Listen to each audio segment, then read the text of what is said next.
When I was a kid, the attic always scared me more than the basement did. I don't really know why. Most people are more afraid of basements, but there was something about our attic that really got to me.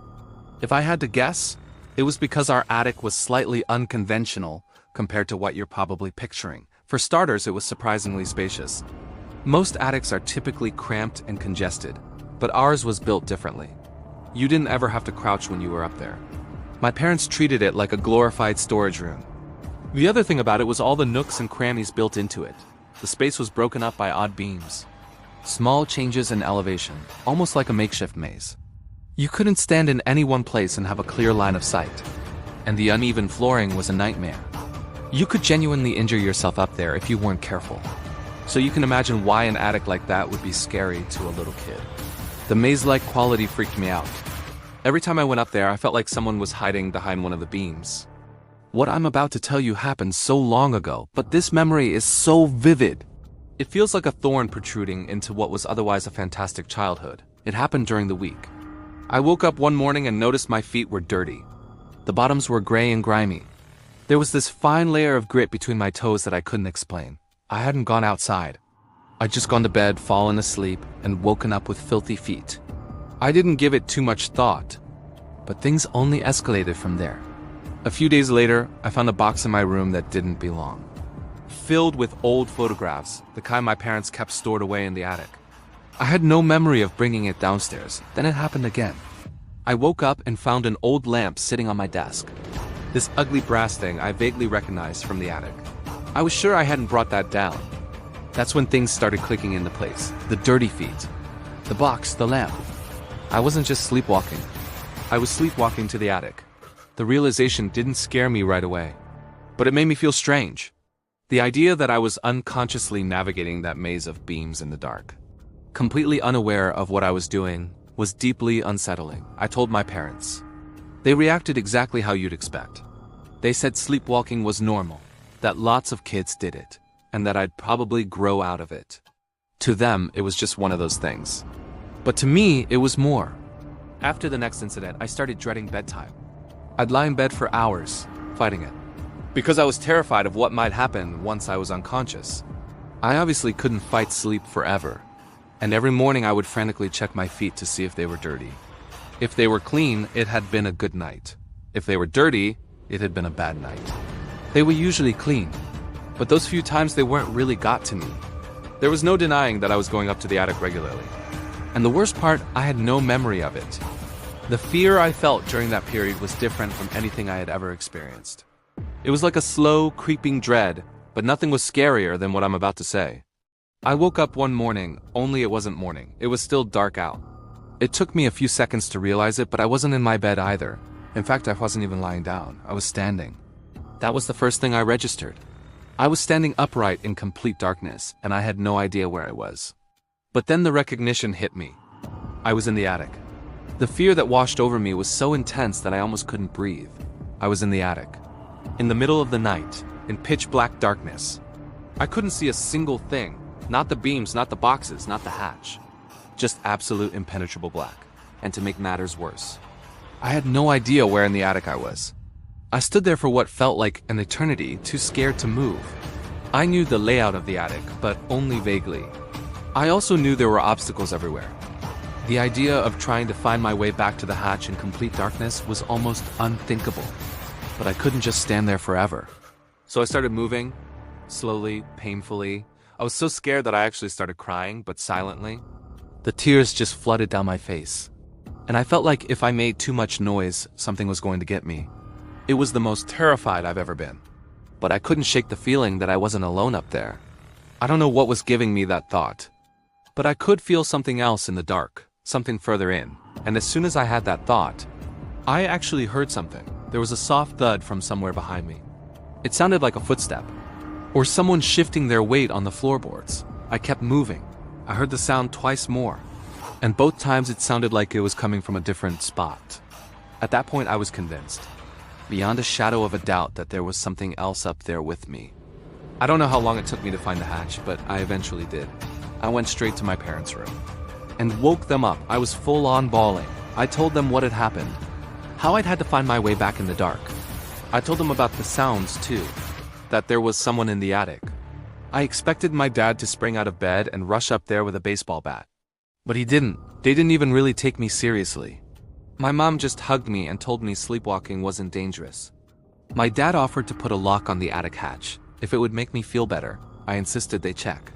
My dad finally agreed. As I watched him climb up there was a part of me that genuinely thought he wasn't going to make it back. But not 2 minutes later, he was climbing back down. He told me there was nothing up there. After that, the sleepwalking did stop. I'm not sure what I would have done if it had continued, but I've never been able to fully accept the sleepwalking explanation. The way I always ended up in the same place. The way I was apparently capable of navigating those beams and obstacles in complete darkness without hurting myself. And most of all, that night, waking up standing in the dark. The sounds I heard. I still believe there was something up there with me. I really do. What it was, I have no idea. This happened when I was 14 or 15. My family lived in this old house that had been passed down for generations. Like most houses, it had an attic. It was basically a graveyard for stuff nobody wanted to deal with. Old furniture, boxes of God knows what, and Christmas decorations. That last one was the only reason anyone ever went up there. This happened around Christmas time. That particular year, my dad decided I was finally old enough to grab the decorations myself.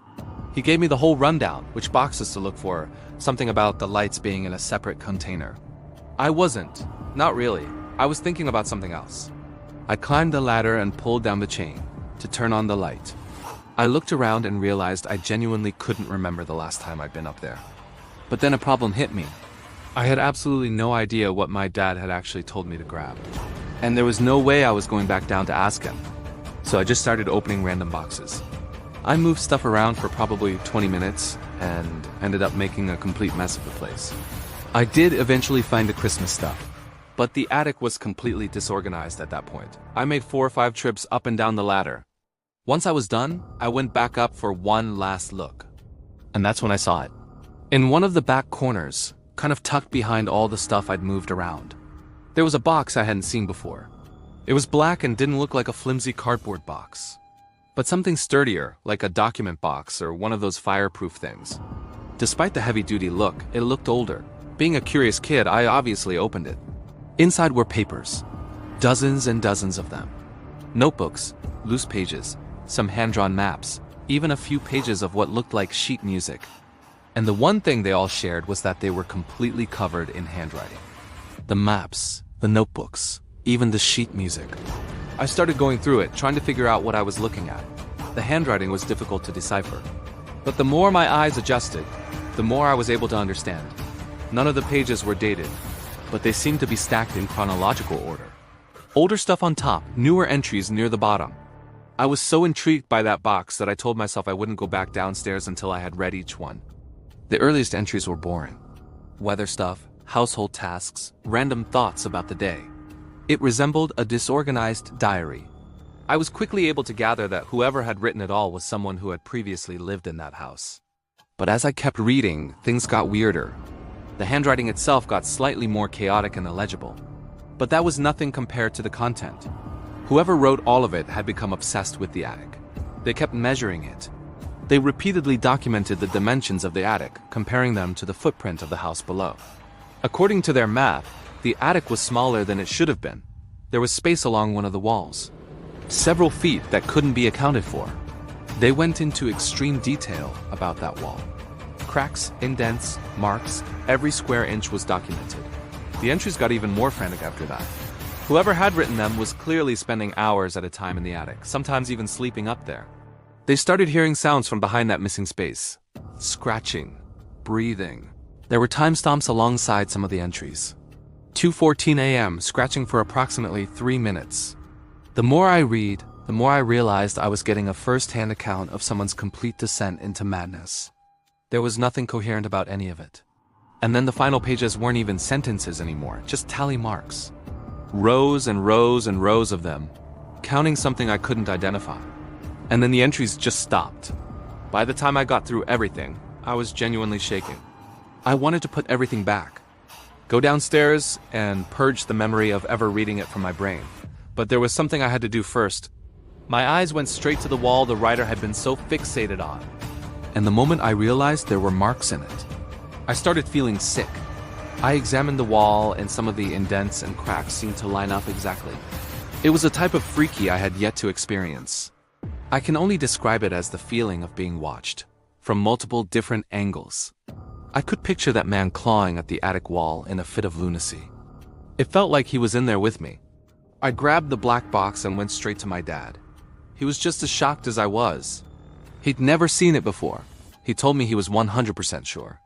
It wasn't his father's handwriting, which meant whoever wrote those entries must have been a person who lived there even before my grandfather. My dad went up to investigate, and to my surprise, he took me with him.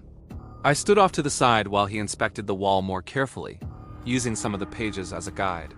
After a few minutes, he froze up like something had clicked. He turned to me and told me he was going to rip the wall down. And that's exactly what he did. He ripped that wall down with tools from the garage. And what we saw was shocking. The writer had been right. There was a space back there, a lot of space. It was several feet deep, and it ran the whole length of the wall. But that wasn't even the worst part. The walls of the hidden space were covered in markings. Black lines, symbols, shapes I didn't even recognize. They covered almost every surface. They didn't look like writing. They didn't look like anything I could identify. And then my dad and I soon realized there was no alternative entrance to that hidden space. So how could someone have ever gotten in there in the first place? We just stood there, completely overwhelmed. Once the initial shock wore off, we confirmed there was nothing else in the space. The entire room was empty, with the exception of whatever was drawn all over the walls. The more we thought about it, the less it made sense. At one point, my dad pointed out that whoever wrote those notebooks, someone so obsessed with documenting every little detail, did not seem like the type of person who would neatly organize everything in a box and tuck it away in a corner. Compulsive behavior doesn't end with tidy archival work. That thought hadn't occurred to me until that moment. But I had to admit he was right, which could only mean that someone else had compiled the collection. I watched as this unreadable look washed over my dad's face. A mix of sadness and confusion. He was quiet for a long while, then said it must have been his father, my grandfather. He must have found the writings at some point, gathered them together, and stored them in that box, without saying a word to anyone. There wasn't much to do after that.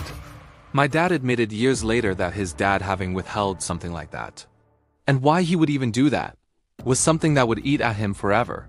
As for me, I don't really know what to make of any of it. There's no reasonable explanation.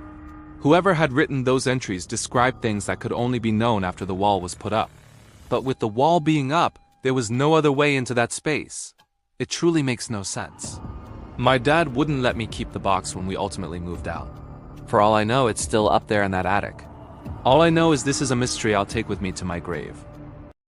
I've been a smoker for longer than I care to admit. 23 years now, give or take. At this point, it's less of a habit and more of a ritual. Something to keep my hands busy or to mark the end of a day. The thing is, I refuse to smoke inside. My parents were the same way when they lived here. I inherited this house from them about 4 years ago when they finally pulled the trigger and moved down to Florida. My only complaint now is that the house actually feels too big, which sounds absurd until you realize it's a 3-story colonial and I live alone. The house has this big backyard, probably close to an acre if you count the wooded part, and I've gotten into the habit of taking these late-night walks out there while I smoke. It's peaceful. There aren't any neighbors close enough to bother me. The only light comes from the house itself. So usually it's just me and the crickets and whatever's rustling around in the trees. I usually do a full loop around the property line, which takes about 10 minutes if I'm not rushing. It's become my version of meditation, I guess. Or maybe just my excuse to smoke in peace. There's one thing that needs to be known about the house. It's incredibly old. Creaky floors, drafty windows, all that stuff. It's practically impossible to walk around in there without making noise.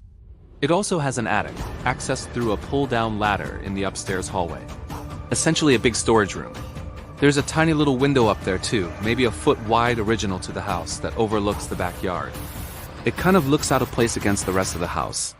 I've looked up at that window hundreds of times during my walks. It's never caught my attention before. That is, until about 3 weeks ago.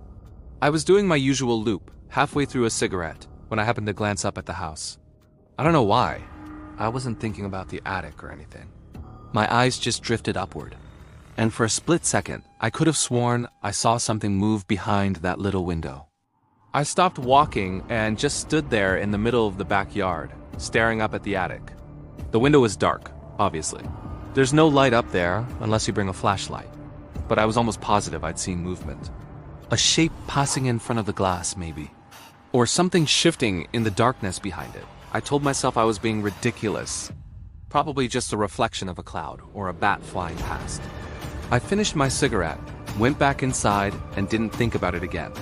The next night, I saw it again. This time I was sure something was moving up there. Not a reflection, not a trick of the light. Something was in my attic. My first thought was an animal.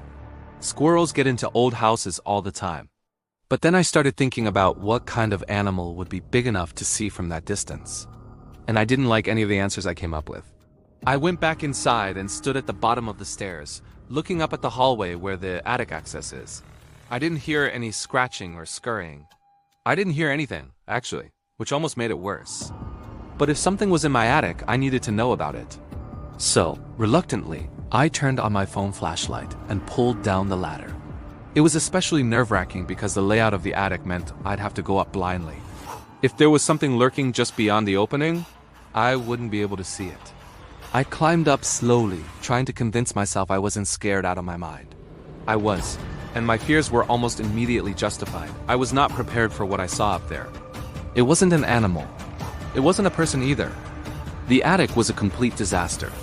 And I don't mean messy, I mean destroyed. Everything was in complete disarray. There wasn't a box or bin unturned. But I wasn't thinking about any of that. All I could think about was the black paint. Or at least what looked like black paints, smeared across every wall up there, including the ceiling. It was disturbingly thick. Almost chunky. But the worst part by far was how wet it looked, as if it had been smeared only moments earlier. It was still dripping in some places. I was 100% sure it was fresh. That initial glimpse freaked me out so much that I genuinely almost fell off the ladder. I don't know why, but seeing that dripping paint terrified me to the point that I felt like I couldn't breathe. My brain immediately jumped to the worst possible conclusion. Some freak was in my house. I did one quick sweep of the attic with my flashlight to make sure there was no one in there, and that was it for me. I practically fell down the ladder. In a matter of seconds, my fear became anger. I was going to find this person, and I was going to defend myself. I started tearing through the house, checking every room, but I didn't find anything. And the more I looked, the more discouraged I got. The adrenaline was wearing off, and I was becoming much more afraid again. I cleared the house and went back up to my bedroom, but the moment I paused to take a breath, I heard something. 2 thumps. Then what sounded like something heavy being dragged across the floor. The sounds were coming from directly above me. The attic. How stupid of me. Whoever was up there had probably never even left. They'd been hiding behind one of the overturned storage boxes. I don't know where the courage came from, but something in me snapped. This was my parents' house, and whoever was up there had violated it. Before I could talk myself out of it, I ran downstairs to the kitchen and grabbed the biggest knife I could find. I went back upstairs and pulled the ladder down again. My hands were shaking so badly I could barely grip the rungs. But I forced myself to keep climbing. And then I just started screaming like a full-on lunatic. I burst through the attic opening, yelling at the top of my lungs, waving the knife around. Part of it was anger. Honestly, most of it was fear.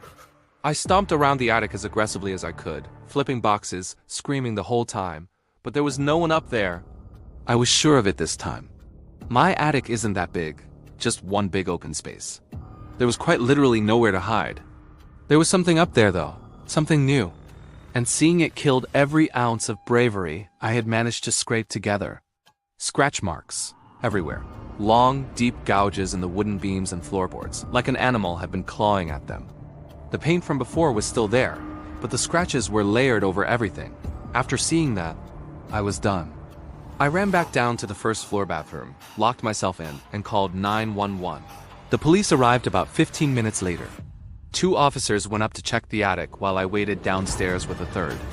When they finally came back down, all they could tell me was that the attic was empty. They also said they couldn't find any gaps anywhere up there. Whoever had vandalized my property must have left through the house. I insisted that was impossible. I would have heard them leave. Like I said, this house is incredibly creaky. Even the slightest step is enough to make a sound I would have heard from a floor down.